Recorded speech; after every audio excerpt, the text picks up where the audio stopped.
जिसकी सैलरी थी 4,000 महीना, उसने कैसे बनाया करोड़ों का महल, लाखों की लगाई टाइल्स। केजरीवाल का शीश महल छोड़िए, रेखा गुप्ता की कुर्सी छोड़िए, टीएमसी नेता के आलीशान घर का वीडियो देखिए। पहले सीआरपीएफ करना चाहती थी अरेस्ट, अब पुलिस ने डाला सलाखों के पीछे। किसने दी थी इसे शरण? ये आलीशान घर देखिए, जिसका नाम पी गैलेक्सी हाउस रखा गया है। इसकी सजावट, इसके सोफे, इसके दीवारों पर की गई पेंटिंग और मकान में रखी गई महंगी महंगी चीजें देखिए, मानो कुछ चीजें इंपोर्ट करके मंगवाई गई हो। इस घर में कदम रख दें तो टाइल्स ऐसी चमाचम लगी है कि उसमें आपका चेहरा क्लियर दिख सकता है। लेकिन ये घर किसी की मेहनत की कमाई की नहीं, बल्कि जनता की गाढ़ी कमाई छीन कर बनाई गई, नियमों को परे रखकर भ्रष्टाचार की चादर ओढ़कर बनाई गई है। ऐसा करने वाला कोई और नहीं बल्कि ममता बनर्जी की पार्टी का खास नेता है, जिसका नाम है प्रसेनजीत शाह। ये कहने के लिए बांदीपुर ग्राम पंचायत का उप प्रधान है, जिसकी सैलरी करीब 4,000 रुपए महीना बताई जाती है, लेकिन मकान इसने करोड़ों का बनवाया है, जिसे देखकर केजरीवाल का शीश महल बनाने वाला भी शर्मा जाए। सोशल मीडिया पर जब एक तरफ दिल्ली की सीएम रेखा गुप्ता की कुर्सी की तस्वीर वायरल हो रही थी, तो दूसरी तरफ इस घर की तस्वीर सामने आते ही लोग हैरान रह गए। इस व्यक्ति की जानकारी चुनाव के दौरान ही पुलिस को लग चुकी थी, क्योंकि ये इलाके में लोगों को धमकाता। ऐसी जानकारी सीआरपीएफ तक पहुंची तो 29 अप्रैल को दूसरे चरण की वोटिंग के दौरान ही इसे अरेस्ट करने जवान पहुंच गए, लेकिन ये फरार हो गया।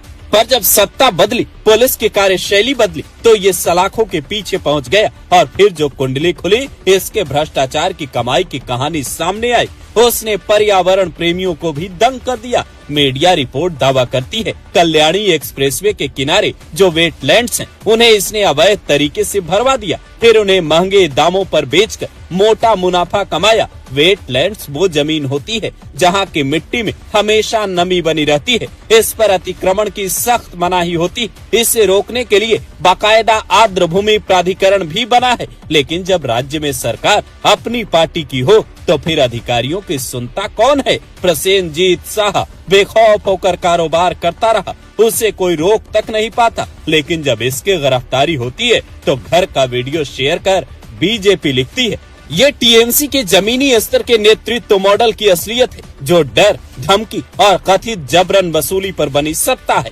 लेकिन अब इसकी पूरी कहानी खुल चुकी है। उत्तर 24 परगना के जिस खरदाहा विधानसभा क्षेत्र का ये रहने वाला है, वहां से बीजेपी के कल्याण चक्रवर्ती ने जीत हासिल की है और राज्य में भी शुवेंदु अधिकारी की सरकार बन चुकी है। इसलिए टीएमसी के एक एक नेता जो कभी जनता को सताते थे, अब सलाखों के पीछे जाने लगे, जिसकी 2 तस्वीरें आपको और देखनी चाहिए। पहली तस्वीर है टीएमसी नेता शमीम अहमद की, जिसके आलीशान महल पर पुलिस ने छापा मारा तो गोल्डन बेड और लग्जरी आइटम देखकर दंग रह गई थी, और अब उसे सड़क पर पुलिस ने ऐसे घुमाया कि सारा भौकाल निकल गया। जबकि दूसरी तस्वीर है बोनी डॉन की, जिसने कभी बीजेपी नेता अर्जुन सिंह को कहा था, मेरा नाम बोनी है, मेरा क्या कर लोगे। उसे भी पुलिस ने इसी अंदाज में सड़क पर घुमाया, जिसके बाद सोशल मीडिया पर इसकी खूब चर्चा हुई। कुछ लोग इसकी तुलना योगी मॉडल से करने लगे, जब साल 2017 के बाद यूपी में सत्ता बदली और योगी सरकार ने